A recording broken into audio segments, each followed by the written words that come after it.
ဒီဗီဒီယိုမှာတော့ WhatsApp အကောင့်ကိုလွယ်လွယ်ကူကူဖွင့်လို့ရတဲ့နည်းလမ်းလေးကိုပြောပြပေးသွားပါမယ် WhatsApp အကောင့်ဖွင့်ဖို့အတွက်ကိုအရင်ဦးဆုံး Google Play Store ကနေ WhatsApp ကိုတက်တောင်းလိုက်မယ်ပြီးလို့ရှိရင်နောက်တစ်ခုလိုတဲ့က VPN ပါ VPN ကိုတောင်းပြီးတော့ VPN ချိန်လိုက်ပါ VPN ချိန်ပြီးပြီဆိုလို့ရှိရင်မှာ WhatsApp တွေကိုဝင်လိုက်မယ်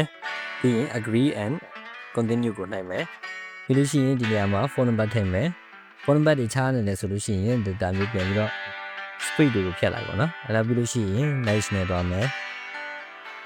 ပြီးရင် yes ကိုပဲနှိုက်ပြလိုက်နော်ဒီနေရာမှာ confirmation code ကို auto file လုပ်ဖို့အတွက်ကိုဒီအပေါ်က continue ကိုပဲနှိုက်လိုက်နော်ဒီမှာဆိုလို့ရှိရင်သူကဒီဖုန်းဆက်ဖို့အတွက်ကို report လုပ်နေတာပေါ့နော်အဲဆိုခဏစောင့်လိုက်ပါ auto line ဖြစ်သွားပြီပေါ့နော်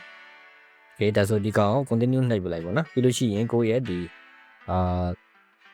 ဖုန်းရဲ့ screen lock ကိုထည့်ပြလိုက်ပါโอเคဒီမှာဆိုလို့ရှိရင်ကိုထည့်ခြင်းတဲ့နံပါတ်ရထည့်လို့ရတယ်ပေါ့နော်ထည့်ခြင်းတဲ့နံပါတ်ထည့်လိုက်ပြီးလို့ရှိရင် next နဲ့သွားမယ်ဒါဆိုလို့ရှိရင်ဒီ WhatsApp account တစ်ခုကိုလွယ်လွယ်ကူကူနဲ့ဖွင့်လို့ရပါပြီ WhatsApp account ကအကယ်လို့ဒီ bonus card တွေဆိုလို့ရှိရင်ရတဲ့ရခိုင်နှုန်းနေတယ်နော်ဒီကိုမှတ်ပုံတင်နဲ့ကိုဝယ်တဲ့ card ဆိုလို့ရှိရင်တော့ဖွင့်လို့ရပါတယ်ဒီဗီဒီယိုတော့ဒီလောက်ပါပဲနောက်ထပ်သိချင်တဲ့ဒီ account ဖွင့်နည်းလေးတွေရှိရဆိုရင်ဗီဒီယိုရဲ့ comment မှာရေးကြပေးပါဗီဒီယိုကိုဆုံးဖြတ်ကြည့်ပေးလို့ကျေးဇူးတင်ပါတယ်